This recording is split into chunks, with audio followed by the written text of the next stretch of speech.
এই কাকা সাইডে দুটো গাড়ি আমি ওই নামে দাঁড়াই নিয়েছি পিছনে রিক্সা দাঁড়াই নিয়ে এসে সামনে তো আগুন আগুন কারা লাগাইছে?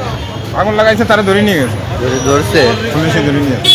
মানে কি কারণে লাগাইছে? কি কোনো কারণ নাই, আমি হলো সামনে আর সেলো পিছনে, আমার পিছনে রিক্সা। আমি বাড়িতে না, তো সে বাড়িতে বেঁচতেছে না। পুলিশ দেখছে বিষয়টা? হ্যাঁ, পুলিশই দেখছে, আপনার জনগণে দেখছে। যারা আটকাইছে সে কই এখন? থানায় নিয়ে গেছে। থানায় নিয়ে গেছে। কতক্ষণ আগে করছে? এই তো 15-20 মিনিট আগে। এই পাট নিয়ে কোথায় যাচ্ছিলেন? এই মোহাম্মদপুর সিন্দাইন গ্রাম। আর আনছেন কোথা থেকে? এই লাইনের দাম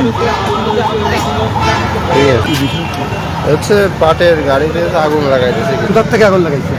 ছিল পাশে, ও রিক্সায় বলে একটু গোসা লেগেছে এই কথা বলে, কিন্তু নসিমুল্লাহ টের পায়নি, ওই শয়তানি ভাড়া করে গাড়িটাকে আগুন লাগাইছে।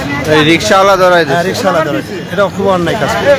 আপনারা দেখছিলেন? হ্যাঁ, আমরা দেখছিলাম, এটা শাস্তি হওয়া উচিত। টিমোনালা হলো আগে, হ্যাঁ পিছনে হলো রিক্সাওয়ালা। হ্যাঁ।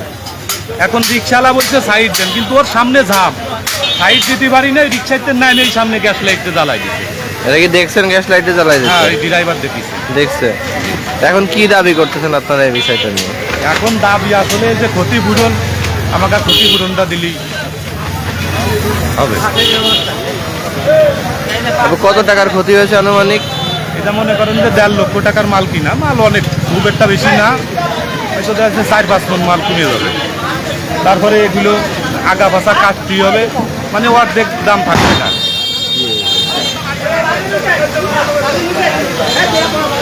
মাল এখন 1 টাকা থাকলে মনে করেন 50 পয়সা বিক্রি করতে হবে এটা, বুঝতে কারণ পারছি। আগুন ধরা মাল তো, এটা সব জায়গায় বিক্রি করা যাবে না। আর তাও আনুমানিক কত টাকা ক্ষতি হতে পারে? 50,000-এর উপরে হবে।